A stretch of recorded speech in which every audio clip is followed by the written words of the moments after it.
सब प्रकार की साधन सुविधा होने के बाद में भी उत्तर प्रदेश का आर्थिक विकास नहीं हो सका। और इसका सबसे बड़ा कारण है कि जिन लोगों को अनेक सालों तक उत्तर प्रदेश में काम करने का मौका मिला, उन लोगों ने उत्तर प्रदेश का विकास नहीं किया, उन्होंने केवल अपना और अपने परिवार का विकास जरूर किया। डॉक्टर नीरज बेरा जिंदाबाद, डॉक्टर नीरज बेरा जिंदाबाद, डॉक्टर जाना भूल, दो बातें मत जाना भूल, ना कोई गलती ना कोई भूल, याद रहे बस। इस बार मेरा जोरदार समर्थन करेंगे। मुख्यमंत्री महोदय का आगमन हो रहा है। भारतीय जनता पार्टी जिंदाबाद, जिंदाबाद जिंदाबाद, जोरदार नारा, बिल्कुल गगनभेदी नारा। भारतीय जनता पार्टी जिंदाबाद, जिंदाबाद जिंदाबाद, माननीय नितिन गडकरी जिंदाबाद, जिंदाबाद जिंदाबाद, माननीय नितिन गडकरी जिंदाबाद, जिंदाबाद जिंदाबाद, माननीय राजनाथ सिंह जी जिंदाबाद, जिंदाबाद जिंदाबाद जिंदाबाद, बीजेपी नड्डा जिंदाबाद, जिंदाबाद जिंदाबाद, माननीय नितिन गडकरी जिंदाबाद, जिंदाबाद जिंदाबाद, योगी बाबा जिंदाबाद, जिंदाबाद जिंदाबाद, योगी बाबा जिंदाबाद, माननीय नितिन गडकरी जिंदाबाद, माननीय नितिन गडकरी जिंदाबाद। भारत माता की, भारत माता की।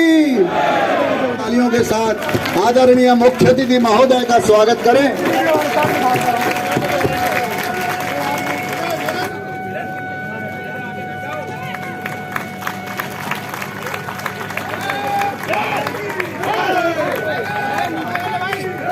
विधानसभा चुनाव के प्रभारी डॉक्टर पुष्कर मिश्रा जी को आमंत्रित करता हूं कि वो आए और मंच के माध्यम से हमारे आज के इस कार्यक्रम के मुख्य अतिथि महोदय को आमंत्रित करें। श्रीमान डॉक्टर पुष्कर मिश्रा जी।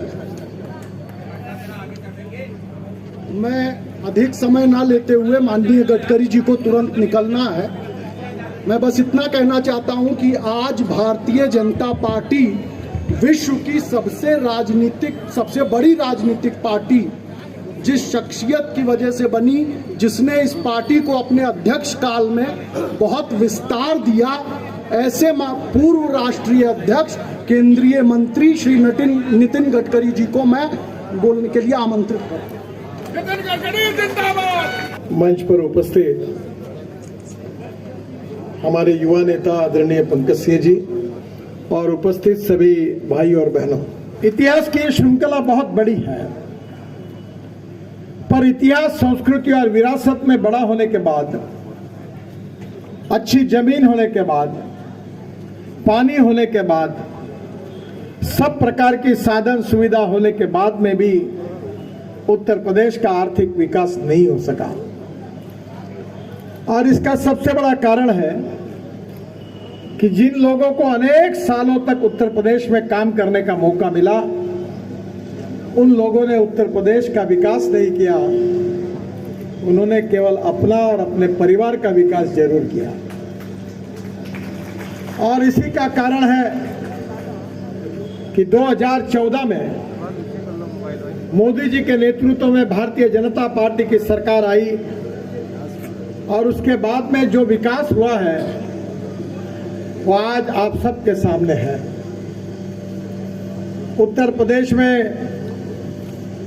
ये कहा जाता था कि उत्तर प्रदेश में कानून और व्यवस्था की धज्जियां उड़ी थी, गुंडा राज था, मां बहनों की इज्जत सुरक्षित नहीं थी, अपहरण हो रहा था, वसूली का काम जोरों में चल रहा था, गरीब लोगों की जमीन हड़पने का काम चल रहा था और गुंडों पर कोई कार्रवाई नहीं होती थी। एक बात जरूर है कि कानून और व्यवस्था जहां अच्छी नहीं होगी वहां उद्योग और व्यापार नहीं पनप सकता, और जहां उद्योग और व्यापार नहीं पनप सकता वहां रोजगार निर्माण नहीं हो सकता, और जहां रोजगार निर्माण नहीं हो सकता वहां गरीबी कभी दूर नहीं हो सकती। और इसलिए स्वाभाविक रूप से इन सब बातों का परिणाम था। पर मुझे खुशी है कि उत्तर प्रदेश में योगी जी के नेतृत्व में भारतीय जनता पार्टी की सरकार आने के बाद उत्तर प्रदेश के अनेक गांवों में जो गुंडा राज था, जिन लोगों ने आतंक मचाया था, जिन लोगों ने निरपराध लोगों की हत्याएं की थी, ऐसे गुंडों को ठिकाने पर लाने का काम अगर किसी सरकार ने किया तो वो भारतीय जनता पार्टी की सरकार ने किया। कानून और व्यवस्था को प्रस्तावित किया है। पहले जो स्थिति थी, कानून के बारे में डर भी नहीं और कानून के प्रति सम्मान भी नहीं, पर अब स्थितियां बदल चुकी है। कानून हाथ में लेने वाले गुंडे अब जेल में बंद हैं और आम आदमी अच्छी जिंदगी जी रहा है। यही इस सरकार की सबसे बड़ी उपलब्धि है। मैं 2004 से एक मिशन के रूप में काम करता हूं। मैं ट्रांसपोर्ट मंत्री हूं और हमारे देश में 8 लाख करोड़ रुपए का इंपोर्ट पेट्रोल और डीजल का होता है और इसी प्रकार से अगर ये इंपोर्ट होता रहेगा तो 5 साल के बाद ये 25 लाख करोड़ का होगा और 25 लाख करोड़ अगर देश के बाहर जाएंगे तो देश की हालत क्या होगी आप समझ लीजिए। और पहली बार मोदी जी के नेतृत्व में हमारी सरकार ने निर्णय किया कि इस देश का किसान केवल अन्नदाता नहीं होगा, इस देश का किसान ऊर्जादाता होगा। ये निर्णय हमारी सरकार ने किया। बहनों और भाइयों, अब तो मैंने ट्रांसपोर्ट मंत्री होने के नाते निर्णय किया है कि इसके बाद हमारी scooter, motorcycle, car, auto rickshaw petrol पर नहीं चलेगी। ये किसानों ने तैयार किए हुए बायो इथेनॉल पर चलेगी। मैंने खुद बजाज की स्कूटर, मोटरसाइकिल, टीवीएस की स्कूटर, मोटरसाइकिल, हीरो की मोटरसाइकिल लॉन्च की है जिसको फ्लेक्स इंजन कहते हैं। ब्राजील में, कनाडा में, अमेरिका में ऐसे इंजन है कि 100% पेट्रोल डालो या 100% बायो इथेनॉल डालो। और आज मुझे खुशी हो रही है कि हमारे देश में हुंडई, सुजुकी और टोयोटो 3 कंपनी के मालिक मेरे पास आए और उन्होंने मुझे कबूल किया है कि हम फ्लेक्स इंजन की गाड़ियां बनाएंगे। बजाज ने और टीवीएस ने, हीरो ने मुझे एश्योर किया है कि हम स्कूटर और मोटरसाइकिल फ्लेक्स इंजन की बनाएंगे। फ्लेक्स इंजन का मतलब ऐसा है कि 100% पेट्रोल और 100% बायो इथेनॉल। और जब उत्तर प्रदेश की स्कूटर, ऑटो रिक्शा, कार सब अगर किसानों ने तैयार किए हुए इथेनॉल पर चलेगी तो डीजल और पेट्रोल की तुलना में वो अच्छा फ्यूल है, प्रदूषण भी कम होगा और इसका फायदा किसानों को भी होगा और उत्तर प्रदेश के गांवों तक लोगों को रोजगार मिलेगा। अगर रोजगार नहीं मिलेगा तो गरीबी दूर नहीं होगी। अब तो बहनों और भाइयों, मेरे पास दिल्ली में पानी से हाइड्रोजन और ऑक्सीजन अलग करके ग्रीन हाइड्रोजन पर चलने वाली गाड़ी फिर मेरे घर पर आई है। टोयोटो की गाड़ी है और मैं ट्रांसपोर्ट मंत्री होने के नाते 15 मार्च को उसका लॉन्चिंग है और उसको जो गैस भरना है हाइड्रोजन, वो फरीदाबाद के इंडियन ऑयल के डिपो में भरने वाले हैं। उसका कुछ मशीन आने का था और उसके बाद हमारे गंदे पानी से ग्रीन हाइड्रोजन तैयार होगा।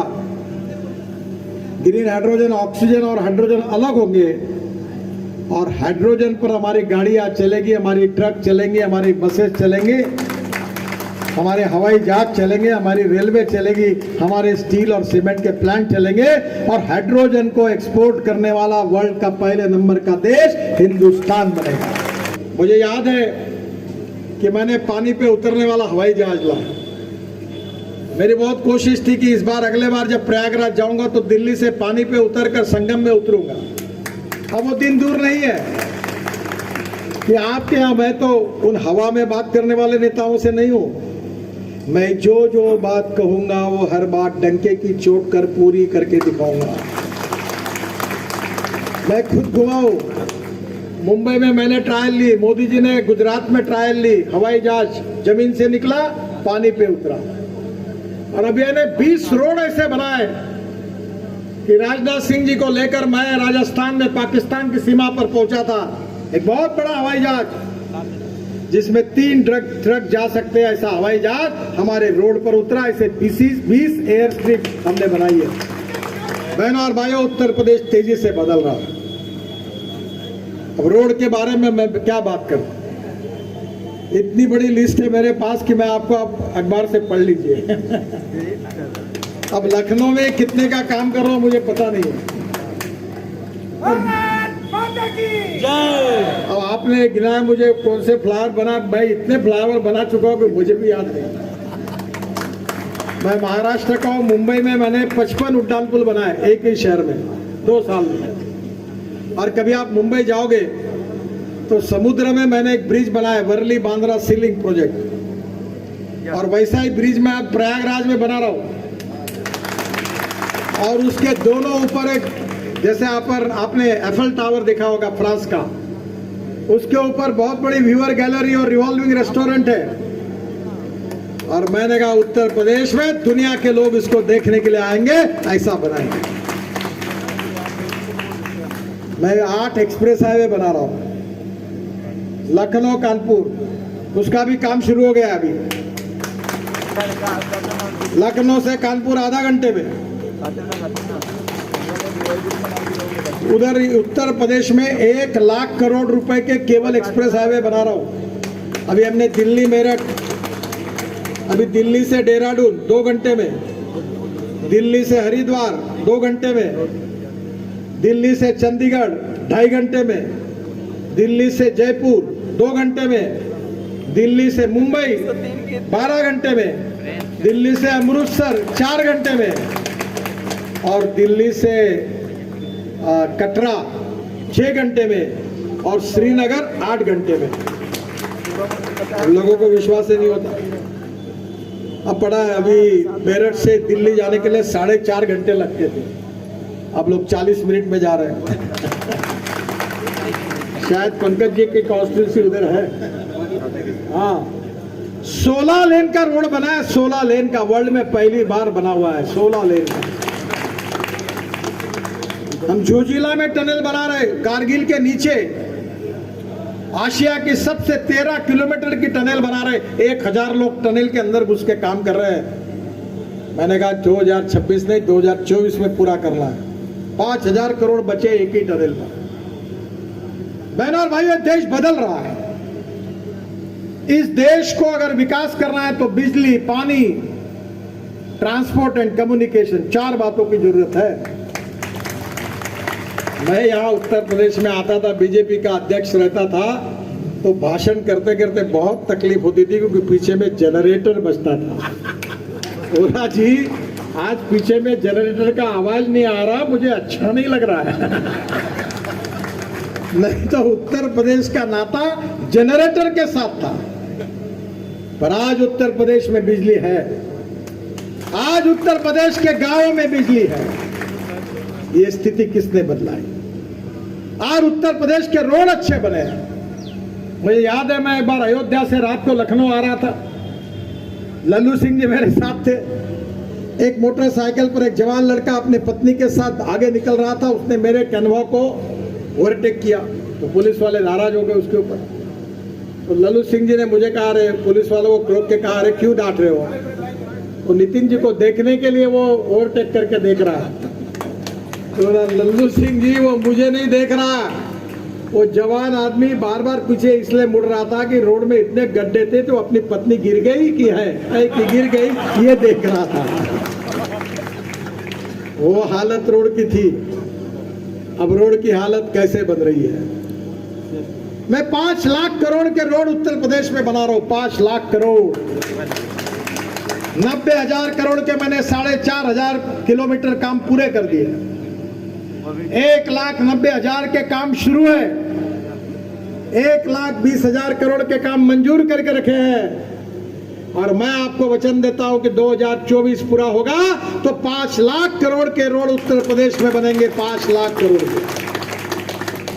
मैंने उस दिन योगी जी को और राजनाथ सिंह जी को, दोनों को कहा था लखनऊ में ही कि मांगो, कितना पैसा मांगना है। अब राजनाथ जी बोल रहे थे अभी मांगने के लिए कुछ रहा नहीं है। मेरे पास पैसे की कोई कमी नहीं है, मैं जानता हूं पैसे कैसे मिलता है।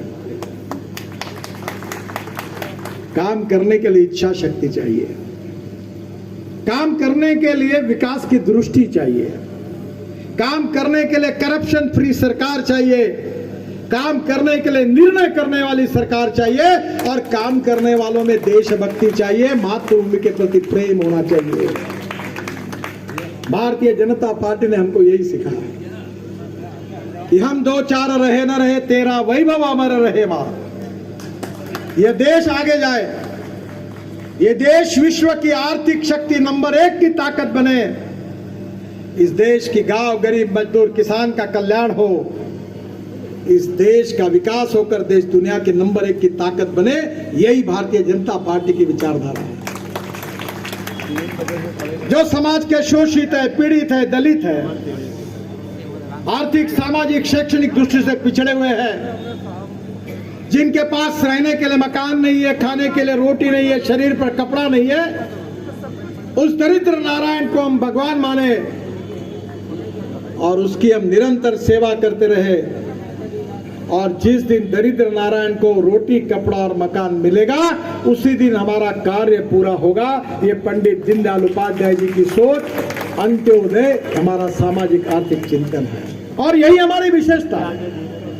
मैं मेरे डिपार्टमेंट में पिछले 7 साल में 50 लाख करोड़ रुपए के काम कर चुका हूं, ये मीडिया के सामने बता रहा हूं, पर एक भी कॉन्ट्रैक्टर को अपने काम का अप्रूवल देने के लिए कभी मेरे घर पे आने की आवश्यकता नहीं पड़ी।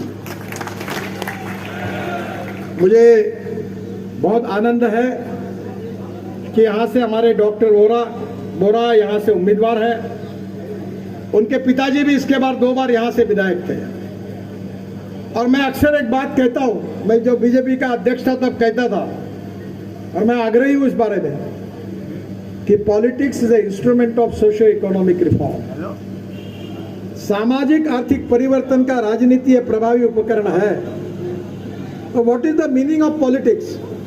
राजनीति का अर्थ क्या है? पावर पॉलिटिक्स, सत्ता कारण, ये राजनीति का अर्थ नहीं है। समाज कारण, राष्ट्र कारण और विकास कारण, ये राजनीति का सही अर्थ है। और इसलिए सेवा का काम करना, शिक्षा के क्षेत्र में, स्वास्थ्य के क्षेत्र में बहुत फायदा होता है। मुझे बहुत विश्वास है, मैंने अपने क्षेत्र में 20,000 लोगों के हार्ट के ऑपरेशन करके दिए। मैं राजनाथ सिंह जी मुझे कहते थे कि वे नागपुर से मत चुनाव लड़ो, कभी हम पार्टी जीती नहीं थी। सुषमा जी ने मुझे कहा कि तुम्हारा पॉलिटिकल एंड होगा, यहाँ क्यों लड़ते हो, भोपाल से लड़ो, ग्वालियर इधर इंदौर जाओ, मुंबई से लड़ो। तो मैं यहीं से लड़ूंगा। पर मैं लोगों की सेवा करते रहा, 3.5 लाख वोटों से जीता। जो 8 बार कांग्रेस जीती थी वहां से जीता, और मैंने कभी पोस्टर नहीं लगाया और किसी के गले में आज तक हार नहीं डाला। मैं बीजेपी का अध्यक्ष बना, फिर भी उसके बाद में मुझे कोई हार डालना होगा, मैंने अपने जेब के पैसे से ना अपना कटआउट लगाया, ना दूसरे का लगाया, ना किसी के गले में हार डाला। मैं लोगों को कहता हूं, समाज की सेवा करो, गरीबों की सेवा करो, विकास का काम करो, जनता तुमको वैसे ही आशीर्वाद देगी, कुछ करने की आवश्यकता नहीं है। और इसलिए आप जैसे लोगों को देश के विकास के लिए, समाज के विकास के लिए, उत्तर प्रदेश के विकास के लिए, गांव गरीब मजदूर किसान का कल्याण करने के लिए, मां बेटियों की रक्षा करने के लिए, अच्छी कानून व्यवस्था रखने के लिए आपको अच्छे लोग, अच्छी सरकार चाहिए, नेक सरकार चाहिए। भारतीय जनता पार्टी की नेक सरकार लाने का आपने संकल्प किया है। मैं आपसे अनुरोध करूंगा कि इसी संकल्प को पूरा करने की ताकत रखने वाले बोरा जी यहाँ के हमारे उम्मीदवार हैं, उनके कमल के फूल की बटन दबाकर उनको प्रचंड मतों से विजयी बनाइए। यही अपील करने के लिए मैं आपके पास आया हूं। बोरा जी को बहुत बहुत शुभकामनाएं देता हूं। निश्चित रूप से आपके आशीर्वाद से उनकी जीत होगी, इसी विश्वास के साथ अब मेरी भाषण को समाप्त करता हूं। जोर से बोलिए, भारत माता की, भारत माता की, भारत माता की। नमस्कार। जिंदाबाद जिंदाबाद जिंदाबाद जिंदाबाद